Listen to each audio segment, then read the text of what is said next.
Welcome to Drummer Daily. Here's my dad, Daniel Hadaway. Hey there, how are you? I am so well. I'm so excited that you've come back here again to hang out with me.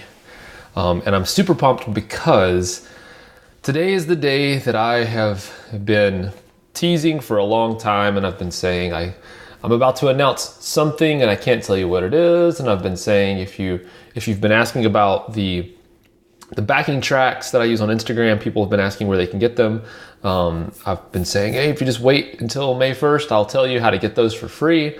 So I've just been saying a lot of wait until May 1st.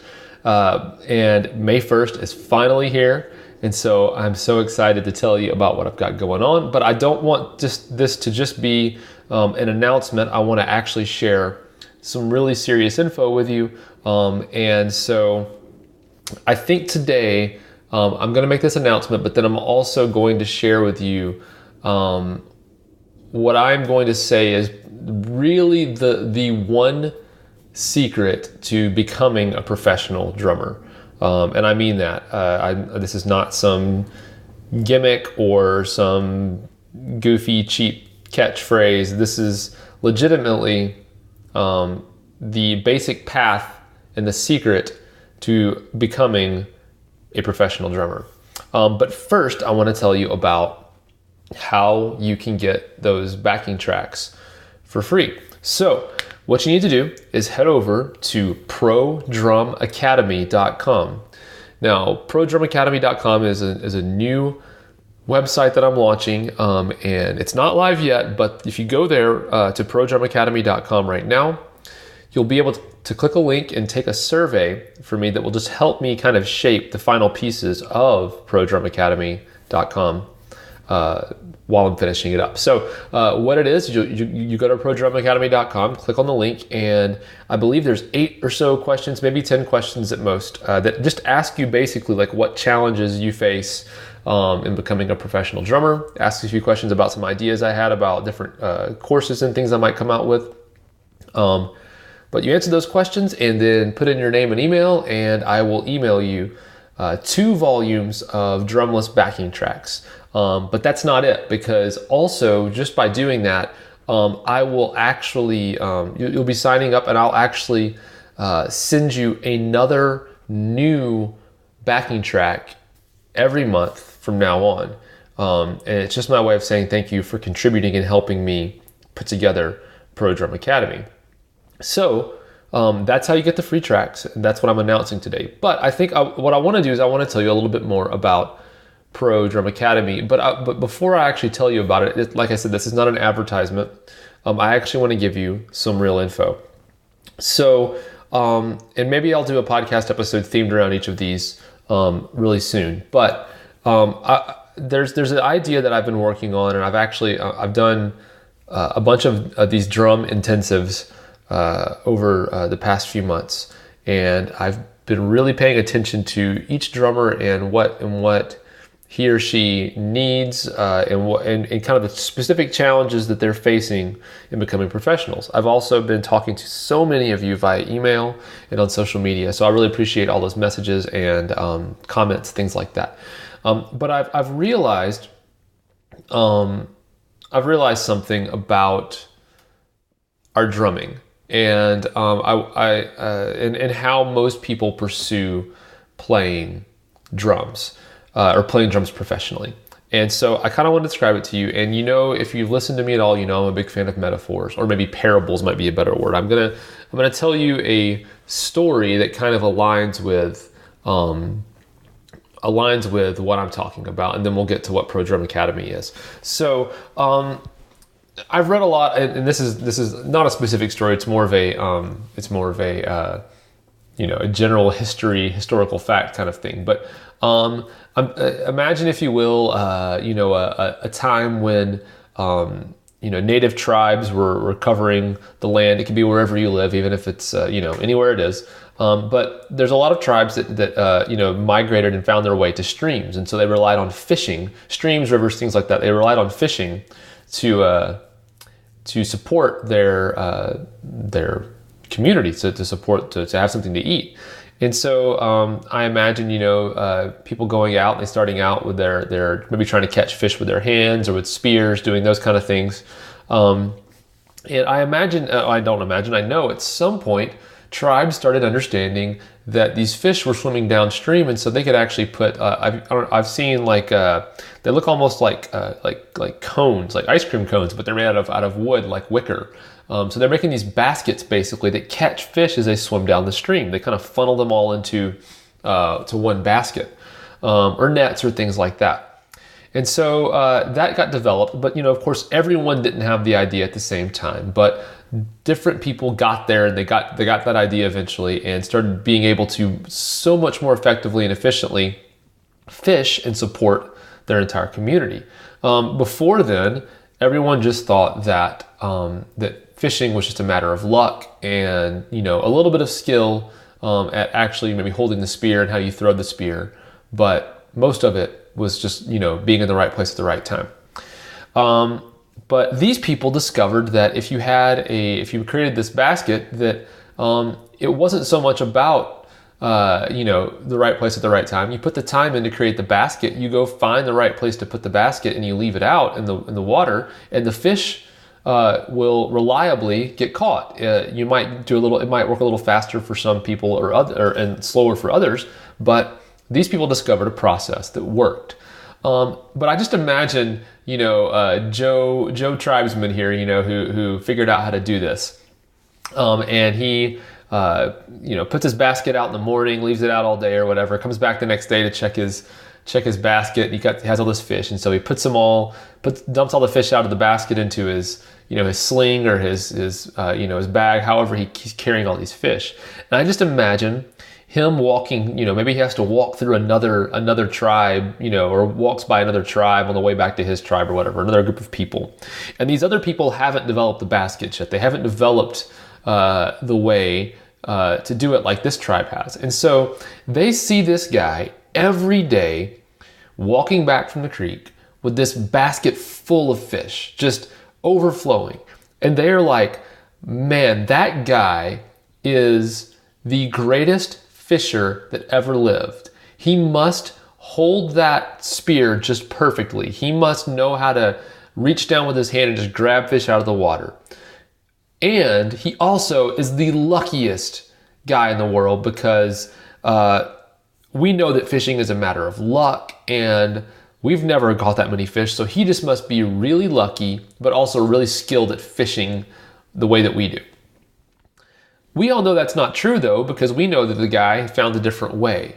And so that's kind of the metaphor that I thought of, or the parable, I feel like, for how most people pursue becoming a professional drummer. Now, I am, of course, I'm a professional drummer, but I know personally know 10 or so drummers who make their living from playing drums. And I know, I'm not kidding, I live in Nashville, so it's not a stretch. I probably know 100 people who make a full-time living off of playing music or singing or something, creating music as a musician. Lots of guitar players, bass players, key players, other instruments. But I know a lot of people, and I know them well, I know their stories well.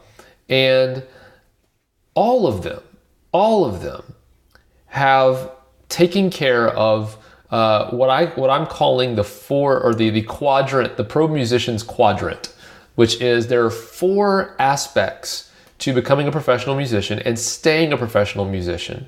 And those 4, that quadrant, this idea of these 4 different aspects of being a drummer, those I feel like make up the basket that these tribes developed.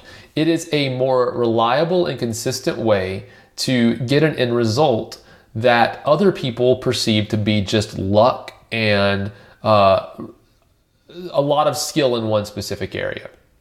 So the 4 areas, the four pieces of this quadrant are your playing, which is, of course, the skill of playing the drums. Now, I want to stop here real quick. I'm not going to go into too much detail on each of these today, but the playing quadrant, the first part part of the 4 pieces of the quadrant, that is actually the thing that most drummers who want to be professionals focus on. They actually focus on their playing. They want to get better and better and better and better and better at drumming, and more chops, more complicated things.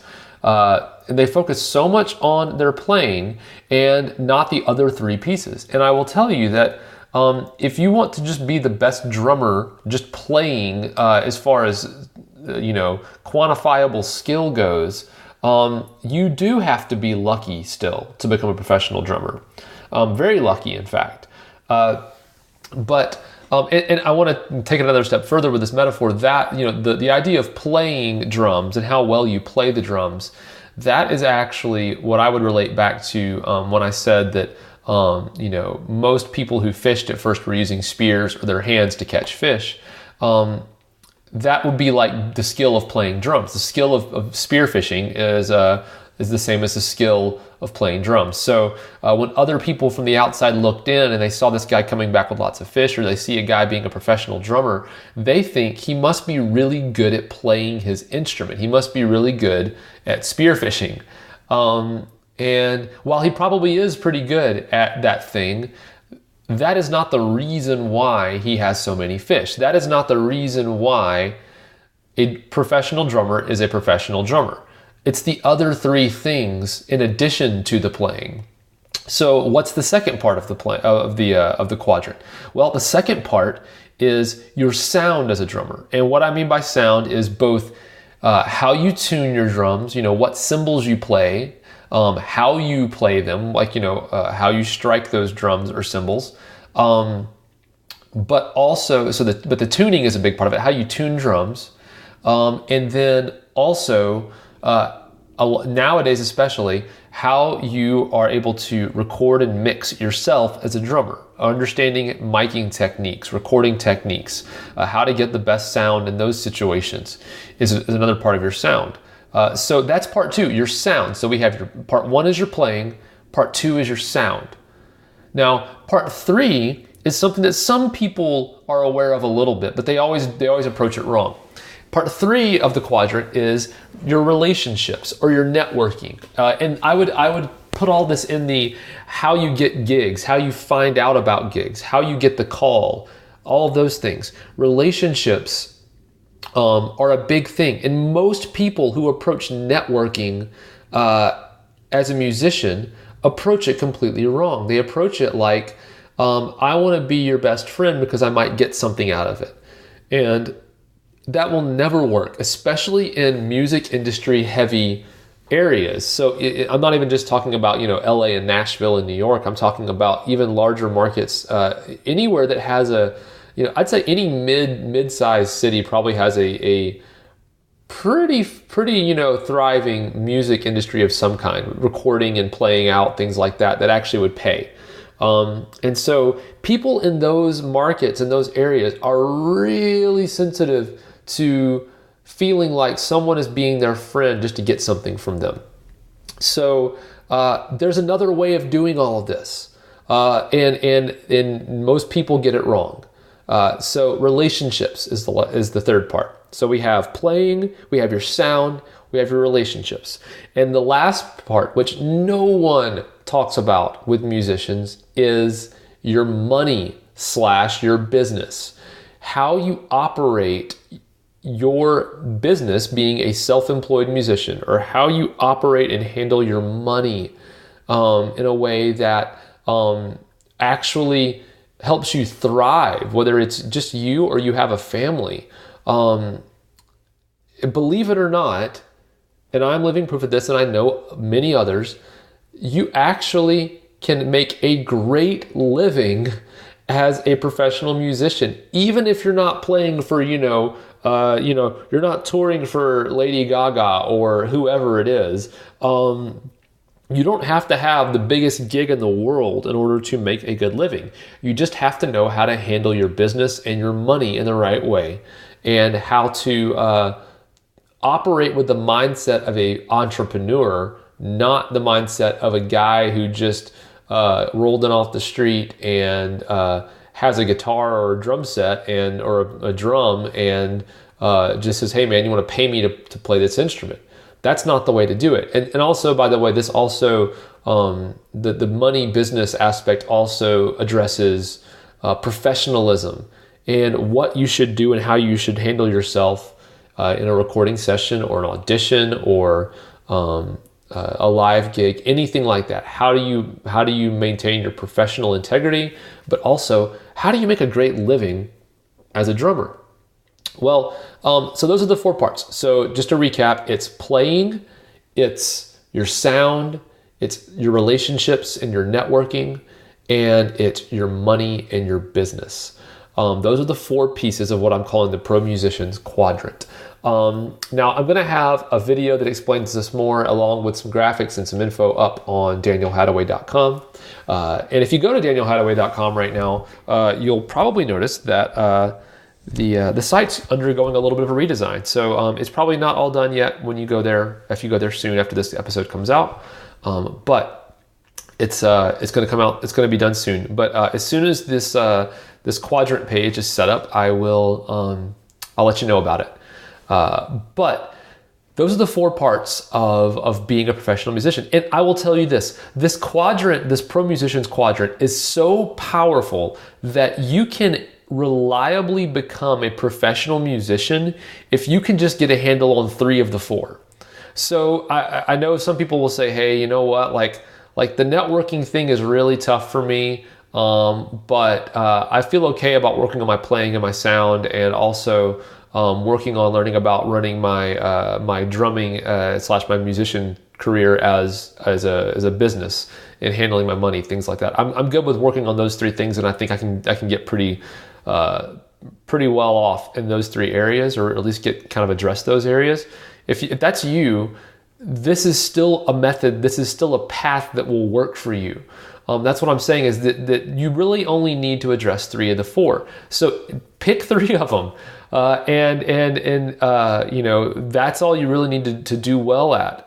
And if, of course, you want to probably go after all 4. That's what I try to do, and that's most pros that I know have done pretty well. They've done really well in 3 of them, and they've done pretty well in the 4th. And there are many who've done really well in all 4. But I just wanted to put that out there. And here's the thing, I want to relate this back to what I announced earlier. So ProDrumAcademy.com is going to be I named it Pro Drum Academy. I named it Academy on purpose because it is going to be a full learning experience. It's going to be a process that I will walk you through, where you can become a professional musician, and it will address all 4 areas of the quadrant. And so if that's something that you're excited about, head over to ProDrumAcademy.com. Fill out that survey so you can help me make sure that I don't miss anything when it comes out, anything you're dying to know about. But then you'll also get those free drumless backing tracks, and you will also get updates, and I'll let you know when the site's live. But also you'll get a free drumless track every month from now on, which is a pretty sweet deal, I think, for about 5 minutes of your time today. So head over there, check it out, and even if you don't want the backing tracks, it would really help me out if you did the survey. So go ahead and do that anyway. No harm in doing that. Let's see what else to do with that. Well, that's it for now. I've got more stuff, more exciting things to announce soon. I've got so many things in the works, but I think I've probably gone well over my allotted time that I normally do for this podcast. So I'm going to stop right here for now, and I'll talk to you again soon. Bye for now.